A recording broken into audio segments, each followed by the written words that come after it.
Hello and welcome, my name is Lynx, and tonight we are sitting to a game from Fornoki, who I discovered first with the Final Prize is Soup, and earlier this year we also played Olga Doesn't Die, which was absolutely fantastic. Today it's My Affection That Dies. We dreamed for the end of this world. Also, I don't know why, but I can't see mouse cursor.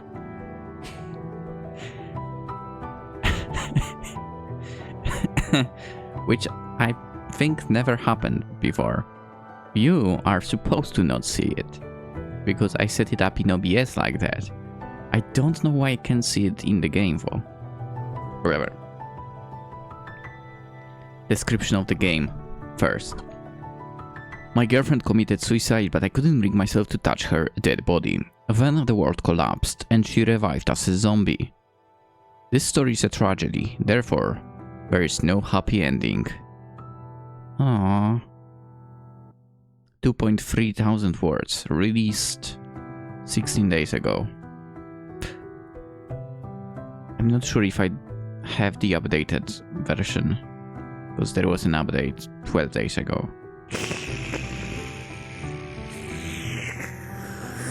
I'll check now. And it's now updated, and I see the mouse cursor. That's a win. Alright, let's see what Fornoki created this time around.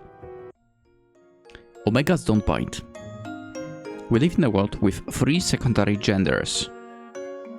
Alpha, Beta, Omega. Second... Oh my god. Don't let anyone know about that. Okay? Don't let anyone know about that. Humans differentiate at the beginning of adulthood. Their primary sex is known at birth and their secondary genders a prediction until the end of puberty. What?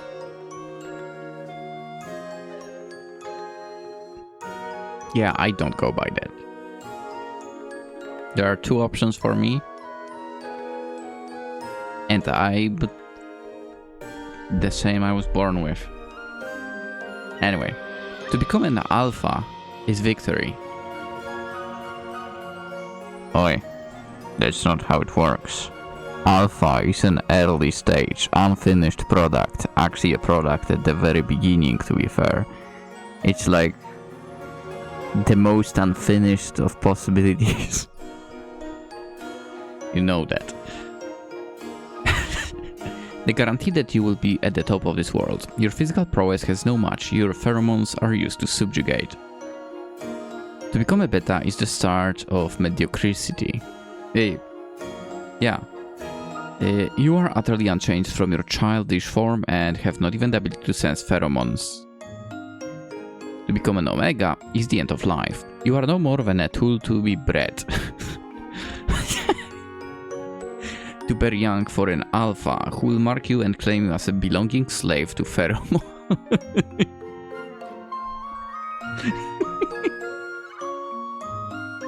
Why do I feel like this is something that what's his name? That bald loser. That's something he would say. You're bitten, dominated, destroyed, unmade in the jaws of society. That's definitely true. Omegas are human, yet society says that they are lower than even the most mediocre beta. Even though technically, I mean, if you correctly follow the naming. Which now that I think about it, it's always alpha stage, then beta stage, right? When you develop something. So I guess omega would be even later stage. Well, I've never heard anyone use that term. Huh. Anyway. If that is the case, then would it not be better for such a society to disappear? Yeah, sounds like it. She and I discussed many times. The two of us dreamed not of just a world, but just of one that was a little better. In this one bedroom apartment shared between the two of us, once upon a time we dreamed. I dreamed a lot as well, and then the reality hits. Foolishly, childishly, like two who could not accept it. Holy crap, accept the reality that we lived in, we dreamed. She was an Omega. She told me that her pheromones smelled like mangoes. That's actually a good one. Once upon a time she wanted to become a doctor. Oh, what about you then? I was a beta. Okay, I couldn't smell her pheromones and I couldn't fulfill any of her dreams. For some reason, the two of us fell in love. We were classmates. Back then, both of us had been predicted to differentiate into Omegas. In the winter of our first year of high school, the teacher moved our seats together, and we became deskmates. Studying together, chatting together, sharing snacks together, our acquaintanceship turned to friendship and eventually became a forbidden puppy love. When she became an Omega, her future ended. When I became Beta, my future continued. Okay. But we were in love. And thus we come to this scene, this moment in time. Ooh, a cutie pie. What the heck? I stand beside our bed as she sleeps. She will not awaken again. Oh. Her parents discovered our relationship and intended to take her away. They would sell her off to an alpha, as was their right with an Omega daughter. Huh?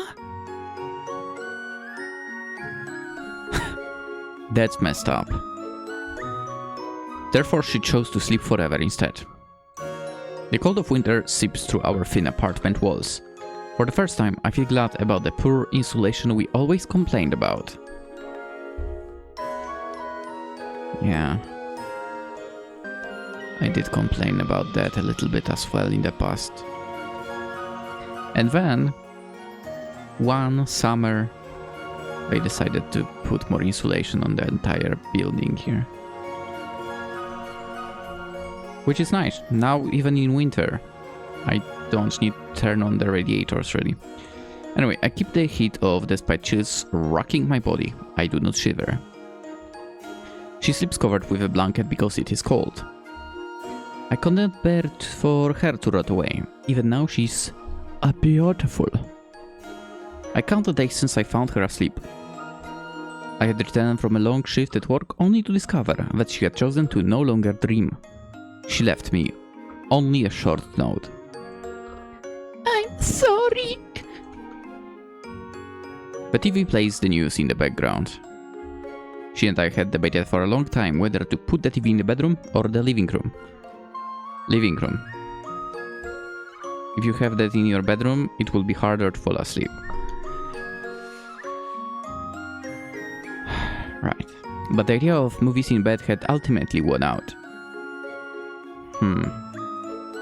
The newscaster speaks of topics from her favorite shoddy horror films. The dead are returning to life, eating people and infecting the living with a zombie virus.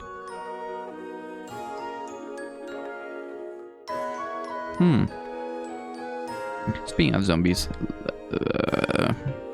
last week I guess, I did watch the zombie anime, the latest kind of one. I don't remember the title for. The one where the MC was making a list of hundreds things who he wants to do and so on. Not gonna lie, pretty fun. Anyway, I'm hit with déjà vu. I already heard this report before. Was it from yesterday or the day before? Perhaps the sounds that reach my ears are no more than a recording. The newscaster warns the public not to go outside again and again. Dude. Zombie outbreak will be so easy. Someone who says this dies first. It matters not to me. I stay by her side. I do not sleep. I do not eat. I merely gaze upon her as the TV turns to noise. I'm afraid to touch her, to discover that her nimble fingers have turned stiff, that her warm skin has become cold, that the pallor of her skin is not just the lighting of a cheap bulb. She sleeps in our one-bedroom apartment, as the world ends around us. Whoa, that was a quick jump. For just a moment I closed my eyes. When I opened them again, the TV has stopped. I think to myself that I should have put on a movie before the electricity cut out. The bathroom... There is a sound. The bathroom sink still works, so I wash my face with ice cold water to wake myself up. As I do, I hear someone screaming outside. It doesn't matter, no sane person will go out and save them. Yeah, that's true. Don't they know that zombies always follow noise in movies? Yeah. I return to her bedside.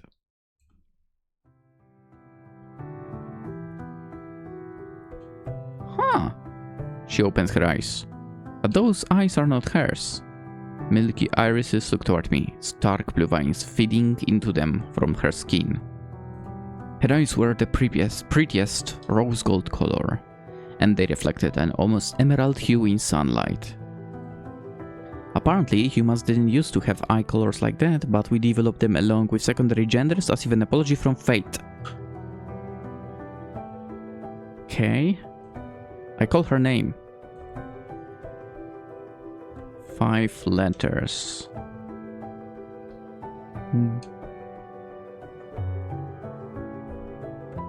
I don't know.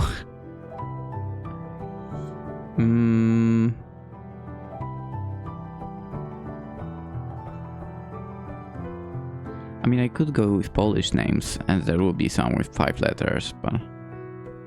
Abroad, I don't know, Jenna. Lena. Oh, Lena. Lena. Let's go Lena. Girls frontline too. She does not recognize me. A guttural noise escapes her throat as she opens her mouth widely. Baring her teeth, she intends to bite me and make me the same as her. I step away as she rises. She trips, tangled in the blankets that I had placed over her, and stares at me with those milky eyes, unable to reach me. She blames me. She pleads me. I'm sorry. I can leave her nothing. Running from her room, I flee from her wide eyes. My heart is still. I stare at the dirty ceiling of our living room and find a stain that reminds me of an old friend who I no longer call a friend. Oh, the list for me of those is long. Thinking of that person, I go to our shelf of random things we couldn't bear to throw away. I dig through the shelves and find a gift set from that former friend. An SM kit with stupid-looking leopard print handcuffs, and an alpha muzzle made for sex offenders. I let out a laugh and tell myself not to worry about that old friend. That idiot is probably alright even if the world is ending. But Fool and I are no longer friends.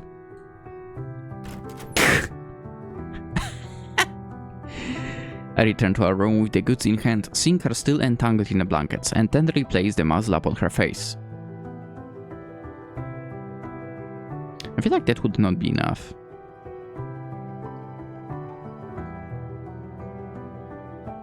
But then again, you probably can take care of the hands as well. I imagine if there was a zombie outbreak and so on. Sure, I could destroy people with biting and so on, but I feel like just scratching you would work. Anyway, she growls as I caress her cold cheek, but she cannot bite me through the steel cage. If only you had become an alpha instead. She hated words like that. Same, to be honest.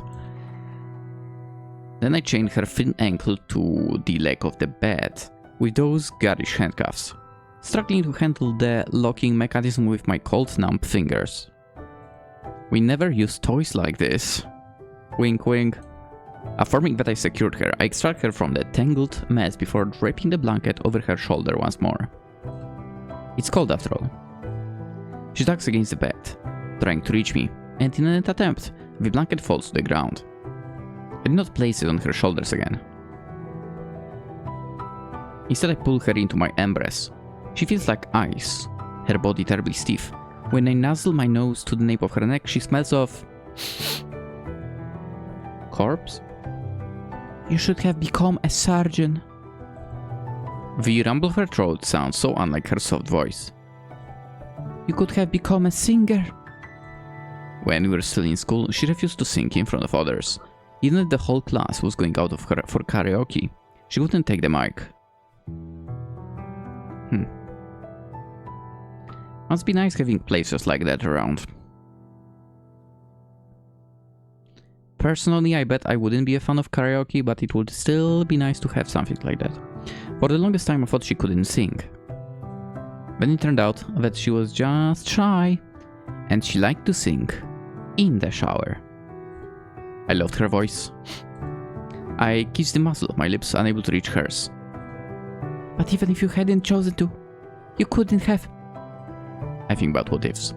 She could have found a cure to this zombie disease, or even obtained superpowers from a zombie virus mutation like in a novel. I think about reality. Shirley chose to sleep forever. Thus, no matter what happens, she has no future. After holding her for a very long time, I forced myself to stand.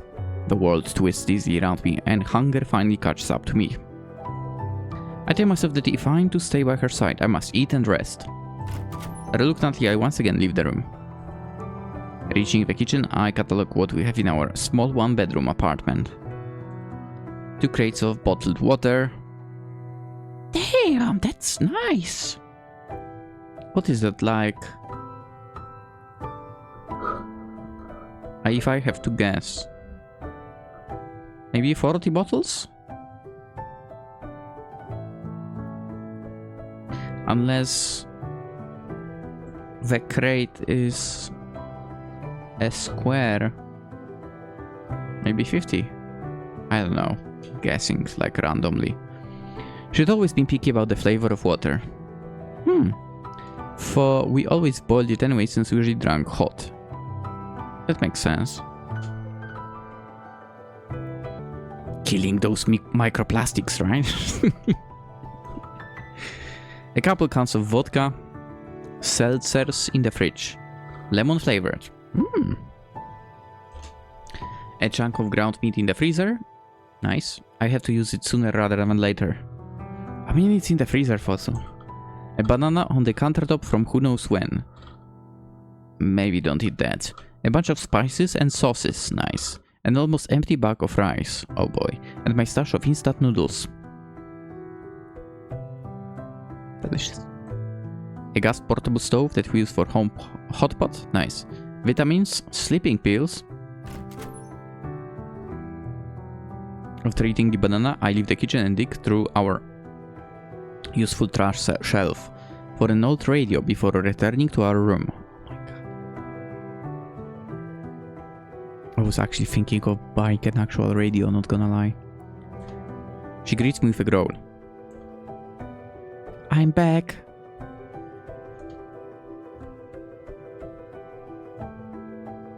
I take a seat beside her and turn on the radio, only to find her attention shift to the staticky noise. I want her to pay attention to me.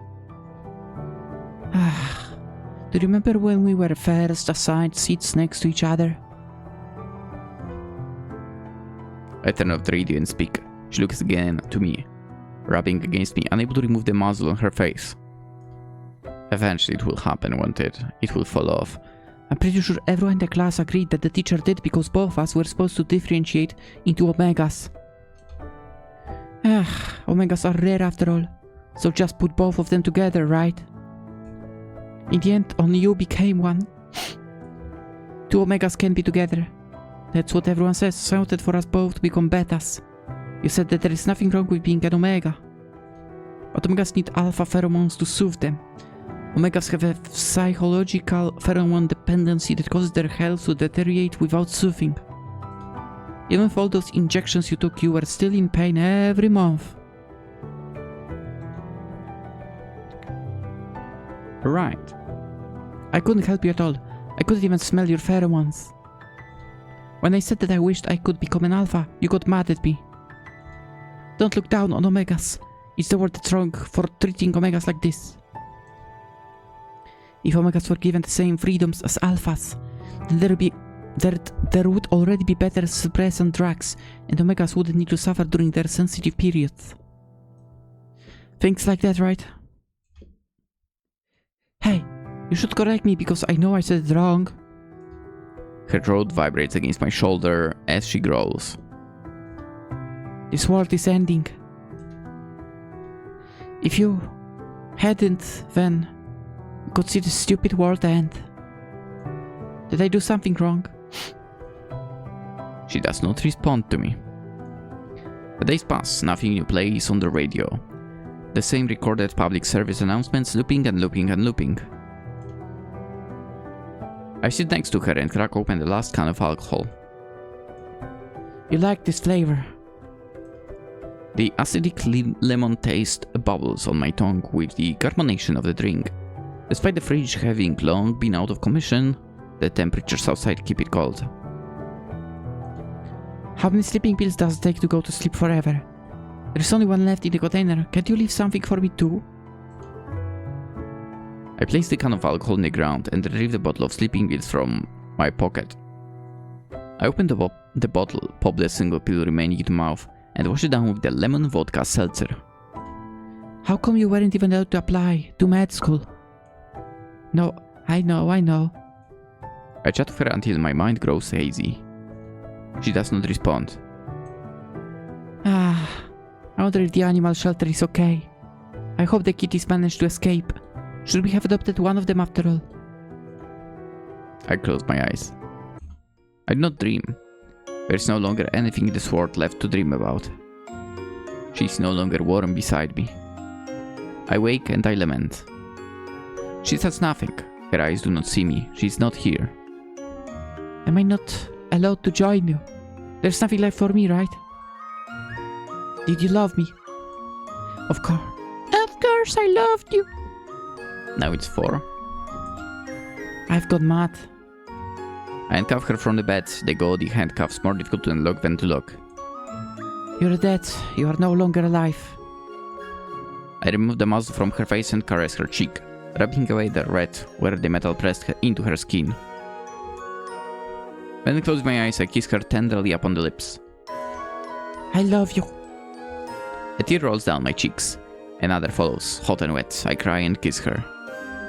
She does not respond. As I pull away from our kiss, she stares at me with the eyes of the dead and opens her mouth wide to devour me, for she is now a zombie. I lean in and expose my neck. She bites down on me, where a gland would be if I were an Omega, where she would be a bite if she had differentiated into an Alpha. Sharp pain runs through my flesh. I feel red dripping from my wounds as she devours me. My consciousness begins to warp. We had never been wrong to be what we were. Our dreams had always been for a different world, for this incorrect society to end. We didn't need to be born as different things. We just want to live in a better world. In that case, I'm happy that the world is ending. Thinking about her, I go to sleep forever by her side. I'm sorry. The end. Okay, CG's about my affection that dies. We dream for the end of this world. Kinda messed up world. I mean, zombie outbreak aside. The alpha, beta, omega, whatever thingy, dude. Can you imagine if that was actually introduced as well here? I mean, the developer can, I guess, but it would be absolutely wild. Definitely would not want to live in a world like this. What a fantastic job for, like always. Absolutely like always. You know, also thinking like zombie outbreak. Let's say it happens. You might be thinking what you would be doing. But, you know, the reality of such a situation would probably lead to doing something completely different. Personally, I probably would not move my ass out of apartment. I feel like, especially in the very beginning, just don't get out onto the streets or anything like that. And slowly go through whatever you have in your apartment, house. And also importantly, be flipping quiet. But aside from, obviously that was not what the game was about. It was about basically explaining the whole alpha, beta, omega, and the fact that it kind of is forced, I guess, by a society, what it's supposed to be. Absolutely horrendous. Absolutely horrendous to live in something in a world like that. Definitely would not want, oh, well said, a dystopian society like that, that's true. And again, who knows, maybe we are heading ourselves towards completely different dystopias, right? I wonder what the next few years will be looking like. Anyway. My affection that dies. As always, link to the game in the description. Go give the game a rating at least, come on itch.io. And check out other games created by Fornoki. Because those are good. Played a few of them. Had fun. Also, of course, if you enjoyed, consider liking the video. And if you're new around, consider subscribing. More visual novels coming your way from me. Yes. Have a fantastic day. Bye bye.